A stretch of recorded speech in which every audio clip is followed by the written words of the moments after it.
Okay, another edition of Legge's Thoughts, the rare off week in 2022, 2021.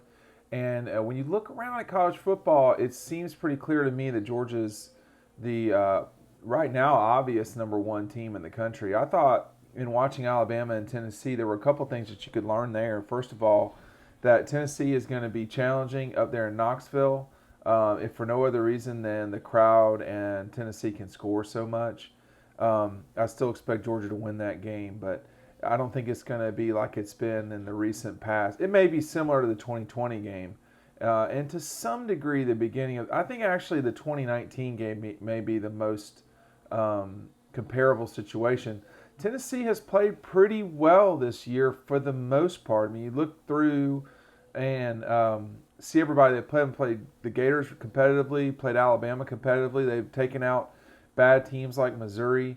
I think one curious thing I will be watching for is how they do with Kentucky here coming up soon, because I think they have Kentucky before Georgia. But um, Alabama's good. I think they're the second best team in the country behind the Dogs, and they can score. They are not unreal on defense, but they're good, and certainly with Bryce Young at quarterback, he makes a lot of plays.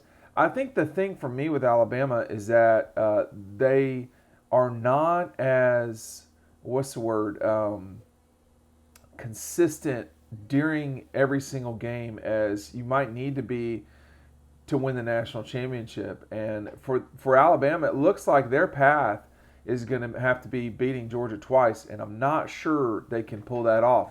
Now, the SEC West is a total train wreck right now. Alabama appears to be in the lead, and they are in the lead over Mississippi. They are not in the lead over Auburn. So we could have really a messy end there. Auburn, excuse me, Ole Miss looks like the third best team in the league and possibly certainly a top 10 team. I mean, the Big Ten is so bad.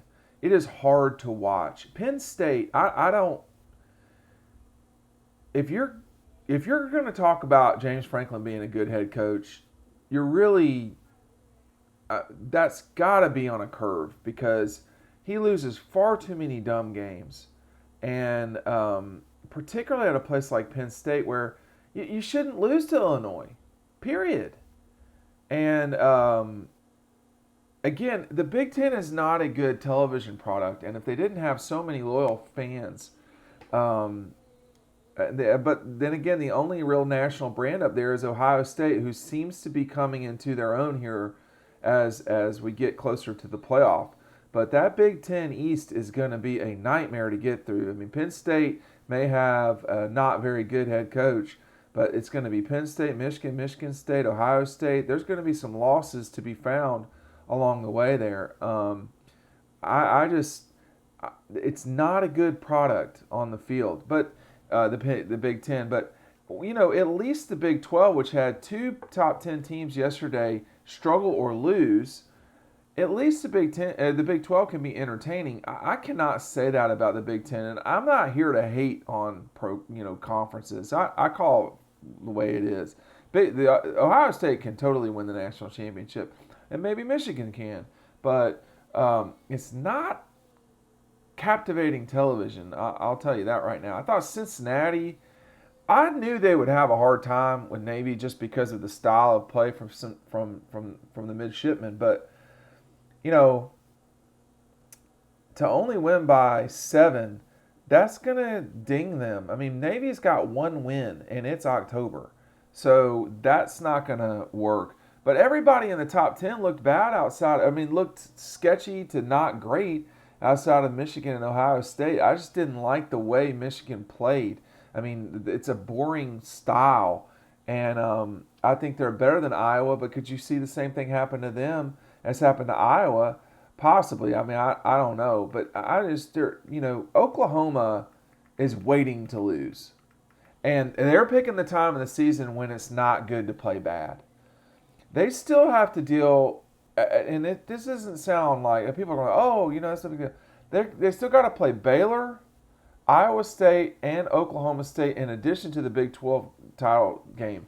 Them getting through those 4 games undefeated, I do not see that happening. I couldn't tell you which one of those games they're going to lose, but it sure seems to me like they're going to lose one of those games. If they don't, and you have the Oklahoma team that I saw yesterday get to the playoff, which still seems like is what's going to happen, well, I'd be all over that if I were Georgia and Alabama or whoever's going to be in the playoff, because those are weak teams. I mean, to some degree, I guess you could make the argument yesterday that Cincinnati is a weak team. I mean, to me, it seems very clear that the best 2 teams in the country are Alabama and Georgia.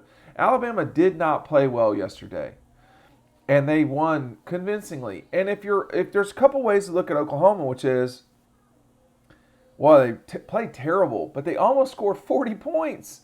And I mean, they really played terrible, though. I mean, it was about as bad as I've seen. I mean, and to win against Kansas, I mean, they're terrible. So I don't know. Cincinnati wins 27-20, not great. Oklahoma 35-23. They scored all their points. They were losing 10-0 at the half. They could have been down 17-0. Tennessee, was only down 21-7 at the half, but you give up 4 fourth-down touchdowns to get that game zoomed away from you at the end. Ohio State looked great, 54-7, jumped all over just a not good Indiana team. Hasn't been good for a while. Now they're 2-5. Michigan 33-7. It's clear those two are headed towards one another. Iowa State, who ain't great either, could now win the Big 12 because they only have one loss. Of course, if they get to the championship game, they can do it. And then Oregon at 34-31, a solid win over UCLA.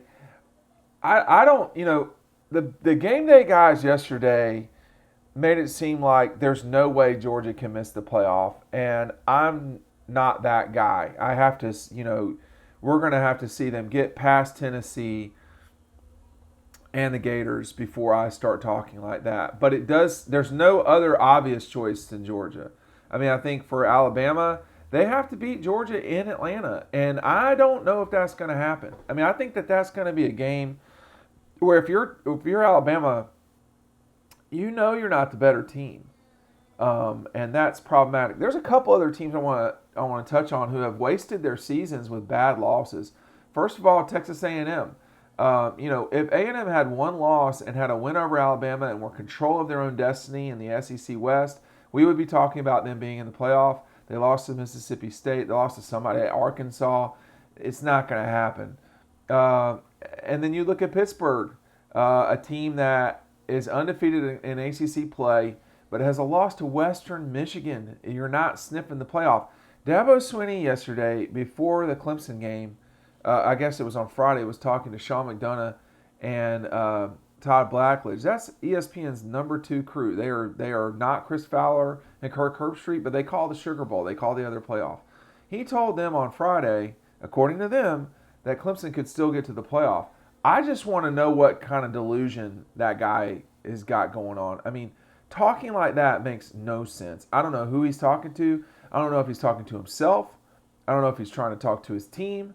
The fans at Clemson are pissed. And I'm not saying they got a right to be pissed, but he's been mailing it in there this season. They're not good in a bad way. Like, they're not good like Texas A&M and has got a good win to show. I mean, Clemson could lose at least another game, if not 2. And I mean, that Wake Forest game is staring them right in the eyeballs before the Thanksgiving week. So I don't want to hear about it. I don't want to hear about how your team could be in the playoff. What the hell are you talking about? Notre Dame's trying to hang around Wake Forest. It's hard to score 70 points, y'all. And they scored 70 points, but they gave up 56 to Service Academy. That ACC division with Clemson is a train wreck, but it looks like it's Wake Forest, NC State, and then Clemson. If I told you Friday night before Georgia Clemson that Clemson would be in 3rd place going into Halloween and would have to beat Florida State to stay there, would you have believed me? Because I'm not sure I would have believed that. And then you have Wisconsin and Purdue, and like the Big Ten is not a watchable television product.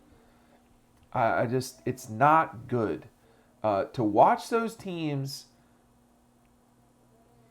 that overtime with Penn State and Indiana, while excuse me, Illinois, like it makes a difference, is as fascinating to watch because of its um, ineptitude.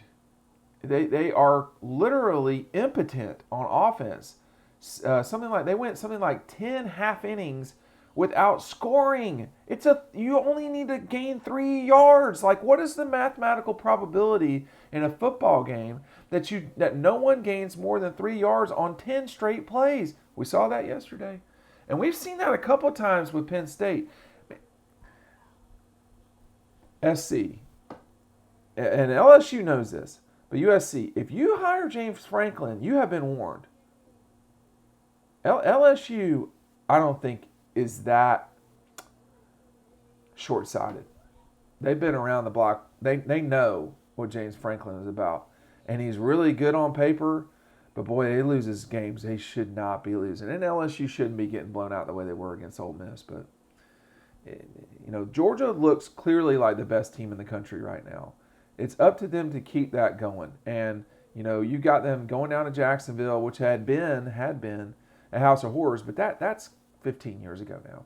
I mean, those days are gone. And, now Florida will be the one who's going to have to rescue their season, and I don't think they can. We'll see you on the website.